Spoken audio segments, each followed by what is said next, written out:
So you voted for the fifth time in 4 years, in fact. Mazal Tov. How will your vote now go to work for you in the aftermath? This is Israel's Politics. Welcome to the show. Hello, Ozzy. Welcome back to Israel's Politics. Great to be here with you, Ozzy. Great to be here with all of our listeners. It's great to be here as always. Thank you, Rafi, once again. We got such good feedback on our first episode. Personally, I think it went a lot better than I had expected. I had some pretty good expectations. I think the whole concept of this podcast is incredible, and we heard it from the fans. Yeah, so we wanted to open this episode with an absolute shout out to all of you who have provided feedback, those of you who have written, who have participated in our online discussions on our Facebook forum, and those of you who have just gone into Spotify, Google Podcasts, Apple, Amazon, Anchor, or wherever you listen, and went on and listened to our podcast. We wanted to give you all a big shout out and thank you for taking the first step of this journey with us. We are really excited. We've got a great episode for you today. What's on the menu, Ozzy? A lot is on the menu. This was a jam-packed episode, I might say. Yisrael Silverstein, Reb Yisrael Silverstein, if you may.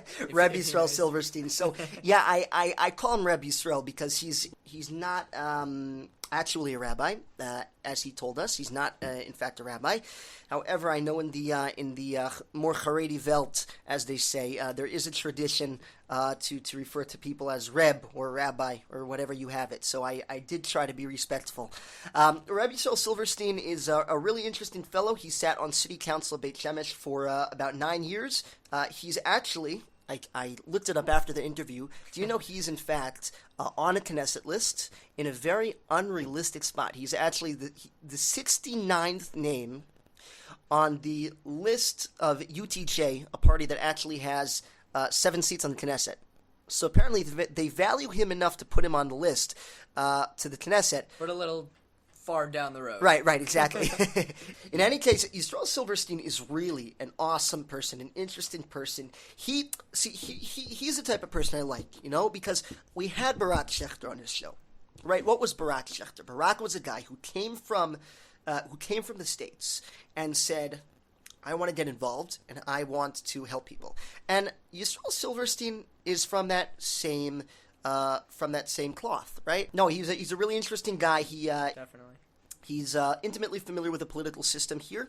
He himself has run the concentrated efforts of Degel HaTorah here in Beit Shemesh, as well as he's been to the Knesset a bunch of times, met with the Knesset members. He's familiar with how the system works.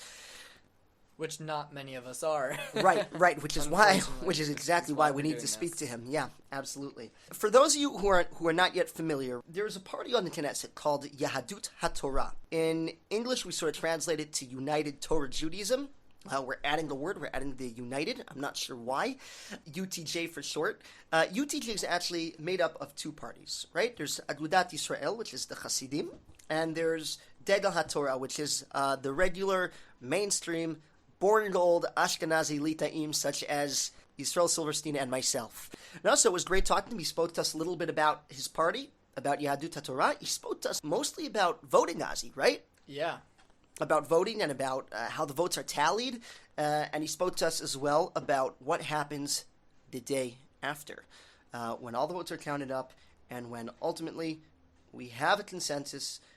Now, how do the politicians sit together and play nice? At the end of the day, this is something that we're obviously going to dive into a whole lot more because, look, we mentioned things like a coalition. I think it's important to talk about what a coalition is and how it's actually formed and who forms it and who decides at the end of the day. Different things like that. I think that we discussed a lot, and I think it's very important to know, how the voting system works when you vote. What if you put in 2 slips in the voting or 3 or 5? Don't do it. As Yisrael Silverstein told us, don't do it. You could, but don't. Right. Well, he said you could about 2, not about 3. He did talk a lot about his party. I sort of, Ozzy, you know me, I have this inclination sometimes to sort of press the guests on on the hard topics. I didn't want to do it this time, partly because we had a lot to talk about in terms of voting. Although I think next time we have him on, we will definitely pose to him some of the more difficult questions about his party and their role in what we're seeing all around us, and as far as the political scene is concerned. We're going to have a great episode today. We'll start airing next week a segment about political parties. All this and more coming up shortly. First, we are going to do our segment, 5 political things that happened this week that you may have missed. 1. More unity. Mazal Tov. Yamina and Derech Eretz have tied the knot.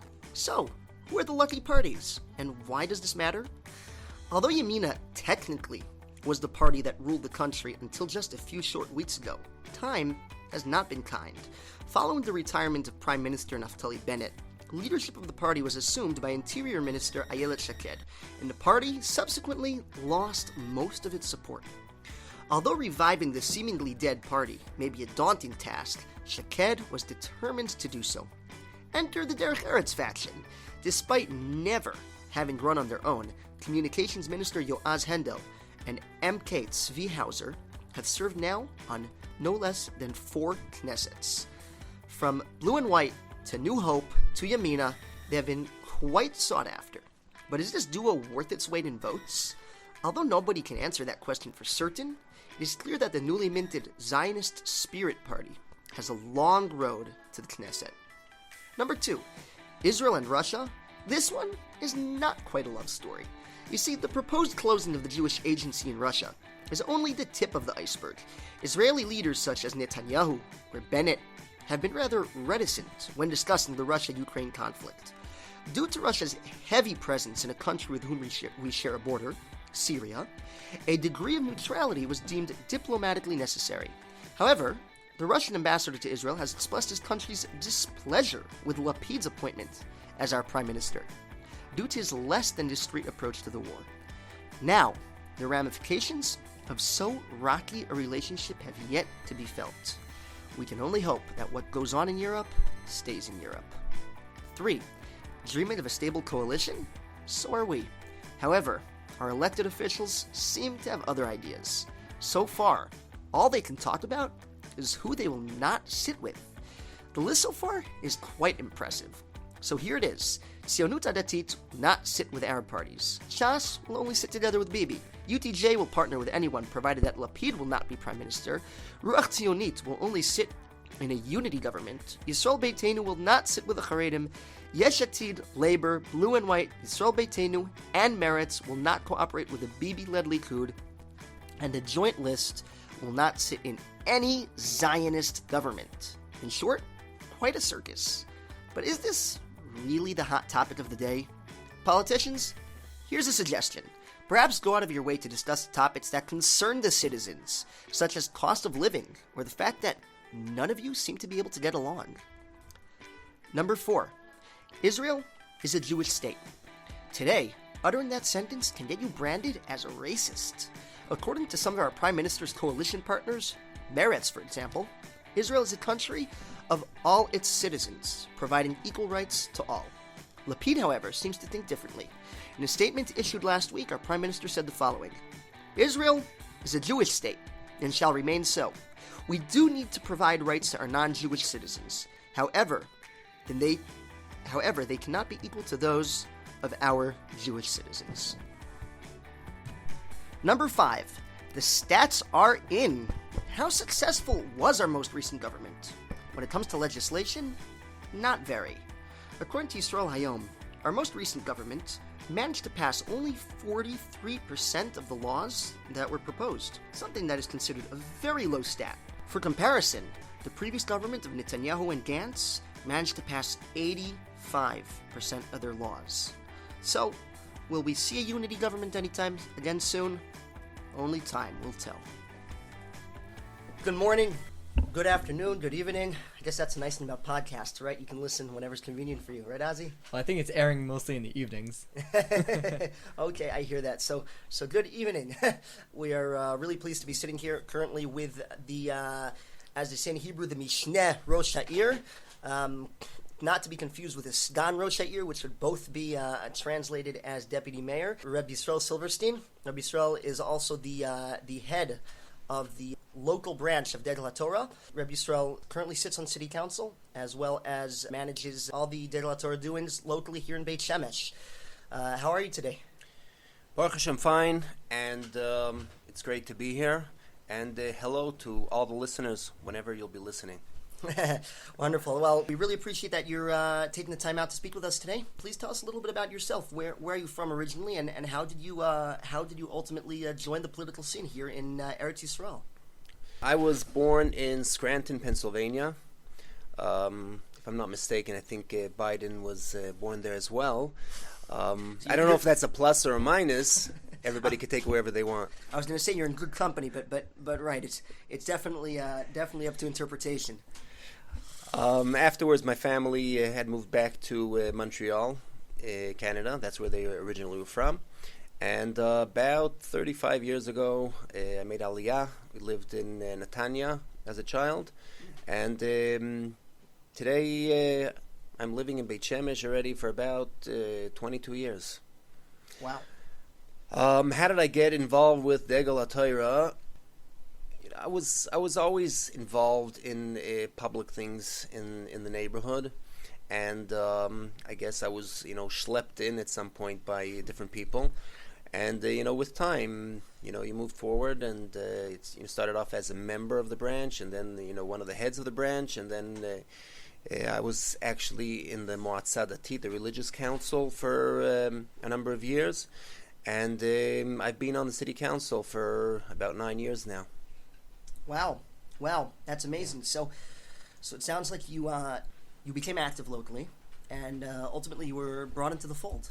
Being especially in the local politics, I don't look at it just as politics. I look at it as a way of being able to help people and to solve different problems that there are in the city, and sometimes even things that don't have to do with the city. But just because of your position, people turn to you, and you can help them, and it gives a lot of sipuk, a lot of feeling that you're helping people and getting things done.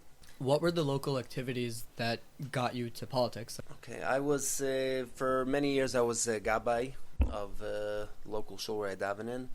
I was involved with the Kupa Shel Tzedakah, the local tzedakah organization.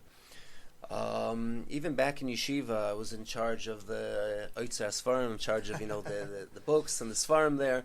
I always somehow got involved with public doings, and at some point I was asked to join the city council as well, and continue my work from there. You're always doing for others. We try our best. Wonderful. Okay, well, it's wonderful that you're here with us. I think as somebody who's been involved in politics for, you said 9 years, right? I've been on city council, yeah, for 9 years. City council for 9 years, but I guess you were involved a little bit before that. Probably about 20 years, yeah. Okay, wonderful. So you must have some sort of understanding, right, about how the political system here works. There are people listening to this show right now that what's going through their mind is that the system can sometimes be confusing, it can be harsh, it can be uninviting. There are a lot of things that go on here that are very different from where we come from, right? And I'll give you an example, right? You're from the United States, right? So am I. I think, so are you, Ozzy, right? So am I, yeah. Okay, wonderful. So I remember in the United States, when I would go to vote, the truth is I've only voted in the States as an absentee, but I would get a paper, right? And I would look on the paper, I'd see, oh, okay, it says Donald Trump, it says Joe Biden. Let me just tick off whether I want Donald Trump to be my president. Do I want Joe Biden to be my president? Okay, Senate. Do I want Joe Schmo to be my senator, or do I want Jay Schmay to be my senator? Right? Here in Israel, it doesn't work like that, does it? It's a little different. It's quite different here. I'm not sure the country itself knows exactly, how they would like the system to work, because Israel is still a system that's changing.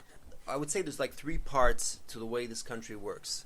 You have what they call the Reshut HaShofetet, the judicial system, Please excuse me for my English, and I've been here for 35 years. I hope I'm saying it right. If not, then feel comfortable You're referring to the judicial branch of government. Yeah.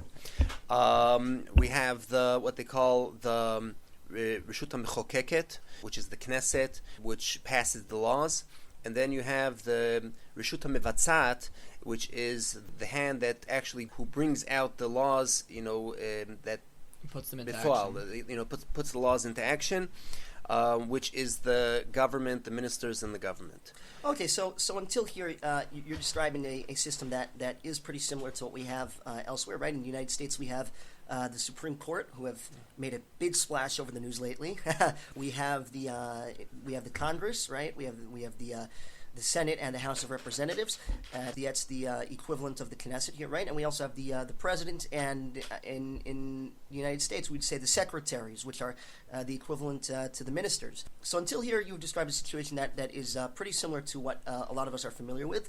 Where does this begin to differ? The Knesset, we have 120 members in the Knesset. We go out once, it's meant to be once every 4+ years to go out and vote, but that doesn't usually happen because most governments fall apart, and at the end of the day, they go to new elections, like we've just had now.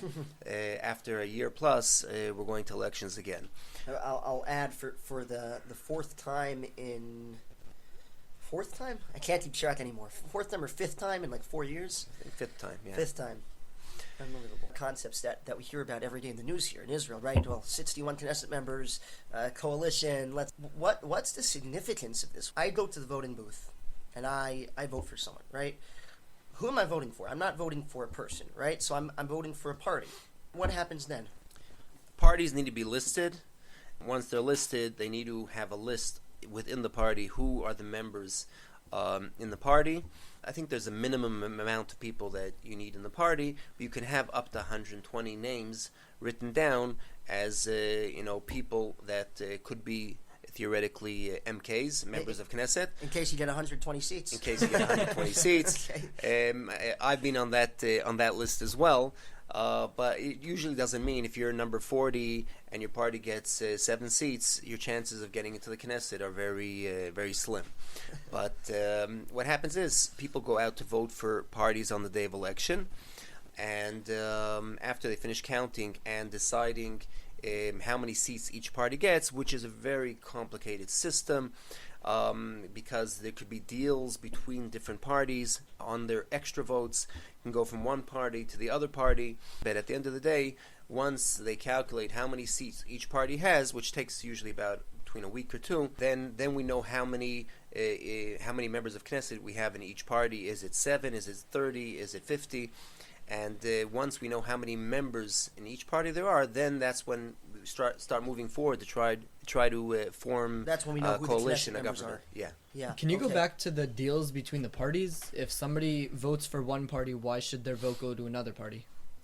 Okay. At the end of the day, we have a certain amount of votes that we call them, kosher votes. If somebody writes on the paper that he puts into the ballot, then it's not kosher. If he puts 4 slips in or 3 slips in, then it's not kosher. By the way, if he puts 2 in, it still is kosher, but they count it as 1. If there's 2 in the envelope, but the 2 have to be the same party, right? The same party, okay, yeah. Okay. The 2 have to be the same party. So you're saying, just to see if I understand, that when I go to vote, I have an envelope, right? And I put a paper from a party into that envelope, and I seal the envelope. So if I take 2 slips that belong to the same party and I put it in, it's still a kosher vote. But if Don't do it, it. don't do it, because if I'm sitting there, sometimes we have to fight for it, and it's better, just put 1 paper in, don't put 2 in. It's not going to help to put 2 in, but 2 is okay, 3 is not. And then let's say people put it in the envelope, put it into the ballot box. Before you were telling us about the the vote extra. sharing agreements. Yeah, right. the vote sharing. Let me get to that in a moment. Fine. Okay, so let's say we need 25,000 votes for a seat, and my party got 30,000 votes. So I have 5,000 votes, which didn't get in, which we didn't use, and we could say went to the garbage. They passed a law that you could make a deal together with another party. And what happens at the end of the day is whoever has more extra votes, if let's say the other party has 6,000 extra, I have 5,000 extra, so he'll get my votes, and then he has 11,000 votes. And then when you're giving out, let's say, the last seats, the ones that aren't, whole already, and see who has the most remaining. So the party that I made a deal with, he's the one that will get that seat. Now, these deals are usually done between parties that have similar agendas. Let's say Degel Torah, my party, which runs together with Agudat Yisrael. Under the head of just to clarify, your party is Yadut Torah. Yadut Torah in Hebrew, and in English, I think it's known as United Torah Judaism. Yeah. So usually we make a deal together with Shas because our agendas are quite similar. The Likud as well will make usually a deal with a party that's on a similar agenda. Like I think the last time maybe it was probably Tzionut Hadatit with Smotrich. Meretz would make a deal together with the Avodah. So it's not like you don't want your votes to get like totally lost. You're not making deals with people that you have nothing to do with. It's usually people that are close to you ideologically. So if I'm a voter, right, and I want to come and vote for a party. Let's say I want to vote for Ha'avodah. Would you say it's important for me to know who my party is sharing votes with? Like, let's say I love Avodah, I hate Meretz, or I love Yahadut Torah, I hate Shas. Right? I can't stand the fact that Aryeh Deri sat in prison, right? Like whatever. So, do you think that that's something worth looking at when people come to make that decision who to vote for? I think that's a very small number of people that won't vote for the party they want to vote for because they made a deal and their vote might end up at the end of the day by the other party. The gain the party gets, with the taking off those people who might not vote for them, usually it's worth it for them to make this deal. Not everybody feels that they need to do this, but usually parties do this deal. What's the benefits of doing it? Let's say religious parties, they want their votes to turn into another member of Knesset under a religious party. So when UTJ makes a deal together with Shas, so they know at the end of the day that okay, maybe my votes are going to be passed on from UTJ to Shas, but there will be another religious member of Knesset. Mm-hmm. Very interesting. Okay, wow. I guess we'll move on to the next topic. I remember 2 election cycles ago, some people I'm close to voted for a party that they were very hopeful for. Right, it was a party called Otzma Yehudit. Right, it was run by Itamar Ben-Gvir. I think a lot of people were very disappointed that they got a ton of votes. I think it was equal to like 2 Knesset seats, but they still got no Knesset seats. How does that work? Why is it that you can vote for a party, they'll get plenty of votes, and they still don't get into the Knesset? Okay, there is a minimum threshold. Today it's probably about 4 seats, but there's no party that's less than 4. In the past there was. I remember there was threshold was about 2 seats. Yeah. Actually, my party that Degel Torah, when they started off, when they started running, and people said they're not going to get in, but they got in and they got 2 seats, and they barely made it in, but they made it in.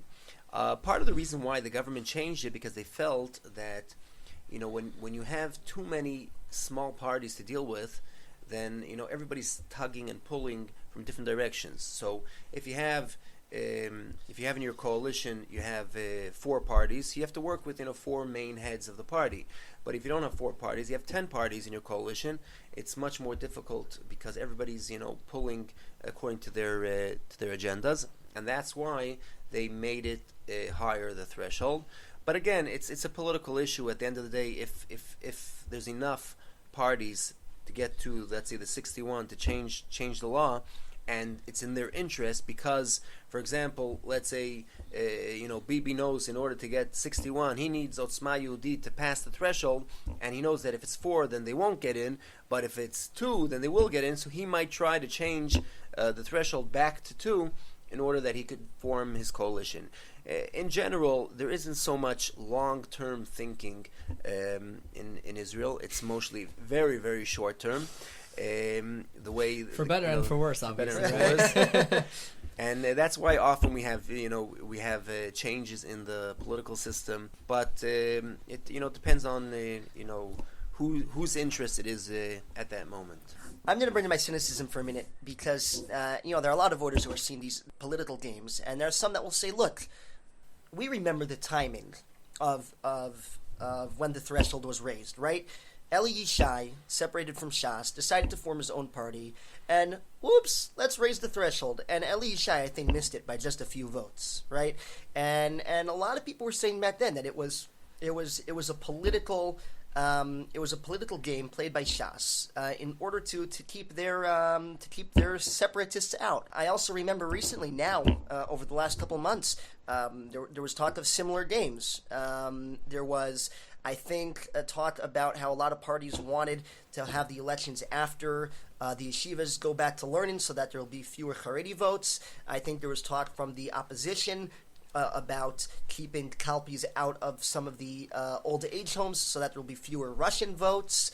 And I wonder, what have we come to? Is this a valid way for us to run our political system, to always be playing these games to hurt our political opponents? It might be a little bit sad, but that's the way the political system is here. People change the rules along the way. We've seen this so many times. We've seen this in the last government, different laws that they've tried to change. But the political system is something that always changes. As I said before, it's very, very short term. The way people look, they don't look in long term. What's the best for the country? People look, what's the best for me right now? I want to be prime minister. I want my party to get as many votes as they can. What's the best system for me right now? And it could be in 3 years from now that system won't be good for me, and I'll want something the opposite of that. But that's the way it works here in Israel. Why? Why are the political figures doing this and thinking so short term and not long term? Obviously, it's for political gains for themselves, but why?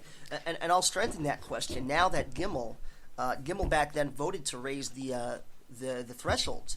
Now that Degel, HaTorah, and Agudat Yisrael may want to separate, now that very thing they voted for political gain will now hurt them. So there does seem to be a little bit of a short-term game going on here. Okay, I'll start with Azi's question. It could be because we're still a young country. We're still building ourselves in this country. And, we're playing along the road of building the country. We have to run the country as well. And then we're pretty much, firemen putting out fires. Our own fires. Sometimes our own fires as well. Instead of looking forward, what does the country need for the next 10 years, 20 years? If you want an example, there's the Metro law, which was on the news. And we actually spoke about it on this show last week. Yeah. And it didn't pass at the end of the day. I think everybody agrees that it's a very important, looking forward to the future, many years down, to solve the transportation issues in Israel. But at the end of the day, everybody looks, okay, now what should I do? What needs to be done? And we see this all over. I think it's because we're still a country that's still being built. We're not settled yet. And it could be because of our enemies around us. We don't really have time to settle down and to think to the future, and it could be that's part of the reason. Now back to what you said before about my party. First of all, I'm very proud of my party, and my party has no problems running on their own, and we are sure 100% that we're going to pass the threshold. It'll be very sad if our sister party Agudat Yisrael doesn't. I'm not sure they could pass the threshold. As I mentioned earlier, Degel HaTorah started off as a very small party. We barely got in with 2 seats about 30 years ago into the Knesset. But today our party has grown tremendously, and in a way, the system of running together with Agudat Yisrael, what was maybe good 25 years ago, is not relevant today. And I think we saw it the most. We saw it in Yerushalayim. In Yerushalayim, Degel HaTorah said, we're not getting what we're meant to get. At the end of the day, depending on how many Chavrei Knesset you have, the more people you have that could help out. and that's why it's very important to us that we get enough members of Knesset in, that we get the right jobs in the Knesset, and we can't be looked at as the smaller party, the one who gets less. And it's been changing in the past few years, but it hasn't been changing enough. And I hope that we'll be able to work things out, and at the end of the day, yes, run together. There are certain issues, some of them are even ideological issues that are on the table right now, and that could be problematic. But I do hope that Agudat Yisrael, if we do run on our own, that they also get in. And sometimes I think there might be even a plus of running on your own when we don't have the problem of the threshold. When you run like that, everybody wants to prove that they're bigger, and they work harder, and they bring out every single person that they can to vote. But because we went together, so the Gemara already says Kibera de Beishutfe. When you have a pot that a few people are cooking together, and everybody says, okay, he'll take care of it. At the end of the day, it doesn't get cooked. It's the same thing with the parties. When you're together, so people like it. There's achdus. You're running together. That's true. But on the other hand, when you run on your own, you have to get every single person out to vote. I expect if we do run on our own, that Bezrat Hashem, that both parties are going to pass the threshold. If that does happen, I think they'll get more than 7 seats. They have to get more than 7 seats because there's no such a thing as 3 seats, so they'll get 8 seats or 9 seats or maybe even 10 seats. I'm going to ask a question that's a little bit relevant to what you just said, but sort of veers off in a new topic, and that is Agudat Yisrael. You said if they don't get in, it will be sad. The truth is, due to the nature of coalition governments, it will be sad for Degel as well. It'll be that much more difficult to form a coalition. Can we talk about coalition governments for a second? What goes on in this country? Let's say I vote for Aryeh Deri, right? Aryeh Deri is not going to be the prime minister, right? In fact, Aryeh Deri is going to have 1 Knesset seat, and another 7 or 8 guys are going to have other Knesset seats on his party. And then there's a coalition afterwards, and somehow some guy with fewer seats than Aryeh Deri, he becomes the prime minister. How does that work? What is a coalition? How does it form? And how is it that a guy like Naftali Bennett can come and say, I got about 5% of the country, but I'm going to be the prime minister? That's the thing. Before you answer the question, something that bothers me about the whole coalition platform, I would say, is that, like you mentioned, if somebody gets less seats, he could still form a coalition, not because he was voted to be prime minister, but because he was able to please this guy and please that guy, and then next thing you know, he forms the coalition and becomes prime minister. It is a bit of a problematic issue. The president of Israel he asks one of the heads of the parties to form a coalition.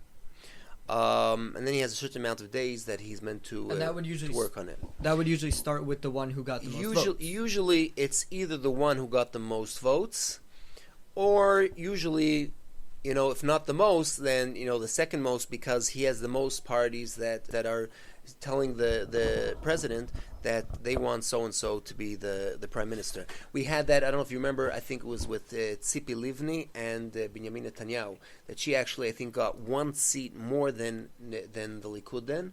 But since Netanyahu had more people that said to the president that they want him to be the prime minister, therefore he was the one who put the coalition together. Right, that was, I think, in 2008. So where's the democracy, though? That's my question. Where's the democracy if it's not the people's votes at the end of the day that forms the coalition? Like, what if it's a democratic state? Why can't it be? You have to have that coalition, the one that was voted. X party gets this amount of votes, the next party gets that amount of votes, and they just have to work it out that they sit together in a coalition in the government. So for a short period, the prime minister was picked in a separate vote, which you might say, okay, so that's what most of the nation wants. If somebody got 52% or 54% of the vote, most of the people want that guy to be the prime minister. But for political reasons, people changed the system back to what it was before. Because they change it because they want certain parties that shouldn't have power, especially the Haredi parties. And I think it was after Shas had gotten something like 17 seats in the elections, because people were able to split the vote. And, okay, they'll say, let's say, a Likudnik, so, I could vote for Prime Minister, I'll vote for the Likudnik. I could vote for Bibi and Shas. And Shas, exactly. But today, you can only vote for one, so people will vote Likud. Right. So, once the big parties realize that they're losing out from it, they're getting less seats in the Knesset, so they went and they changed it. And it was understood for many years that the Prime Minister is going to come from one of the big parties, which usually was either the Likud or Avodah, which used to be the Ma'arach, which were the two main parties. Each party had 30, 40, 50 members of Knesset. They were the big parties. It has to do with what I said before. They're very, very short term. The way of looking at things is very, very short term. And, somebody comes around and says, okay, I have a chance now to be the Prime Minister. I don't care about the democracy right now.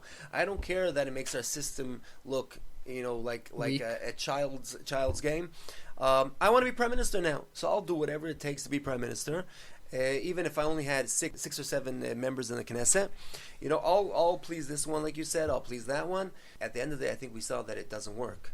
Because if you don't have your base party of 30 or 40 people behind you, and then you add others on, at the end of the day, the coalition is going to fall apart.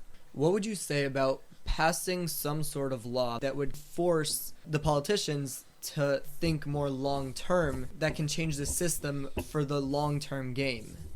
It's very difficult because even if you change the law today, who's going to stop somebody tomorrow from coming and changing it back? So that's what I'm saying. Make some sort of law that says, no, you can only change this in 10 years from now. So there are certain laws that, for example, it's not enough that you have a majority. You need to have at least 61. Right, because certain times in the Knesset, okay, right now we only have 20 people in the Knesset. Okay, I got 12 people. Let's pass a law. Certain major laws have to do with the political system. You need 61.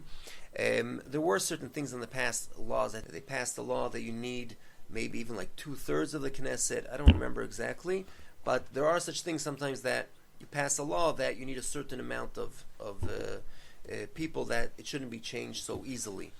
But the way the political system is today, I don't think that can happen until we have major parties to lead such changes. The way it's split up today, I don't see it happening.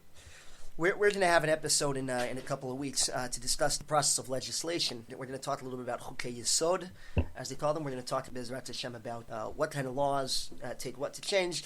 Let's get back for a second to the question of coalition government, right? So after the elections, right, we said that all the newly voted in members of Knesset, our representatives, walk into the president's office, and they, in essence, they vote for who will be the next prime minister, right? Whichever candidate has more recommendations from the Knesset, he is asked to form the coalition. What happens now? Let's say 42 Knesset members go in and say, we want Bibi, 31 Knesset members go in and say, we want Lapid, and 20 Knesset members go in and say, we want Benny Gantz. Mazel Tov, Bibi Netanyahu is asked to form a coalition. What's the next step? What happens now? Okay, so what happens is, let's say, for example, Bibi, he'll sit down with the heads of the party, and they'll start talking business. What are you offering me? Which job are you offering me? This portfolio, that portfolio, the head of this committee, the head of that committee. We want 50 billion shekel for the Bedouins in the south. And then he sits down, and very often till late hours. It sounds like that's where the problems really start. It could be that's where the problems start as well. At the end of the day, in general, again, the country's pretty much split up. We've seen that the past 4 elections. We're probably going to see that in the 5th election we're having the past 4 years. The country's pretty much at about 60-60. Doesn't look like it's going to change in the near future. And that's the system we have. They're going to sit down. They're going to offer different things to different parties. Hopefully, for the best of the people living in this country. Maybe it's wishful hoping. We want to hope that at least some of the Chavrei Knesset, they have in their mind the best interest of the public. And we do see things, positive things that sometimes come out of different governments. And we hope in the next elections, which are going to be in another few months, that we'll have coalition. And, I have in my mind the way I would like to see the coalition and who should be prime minister. I think it's quite clear. People sometimes think that Degel Torah goes with the right. Okay? we don't go with the right, we don't go with the left.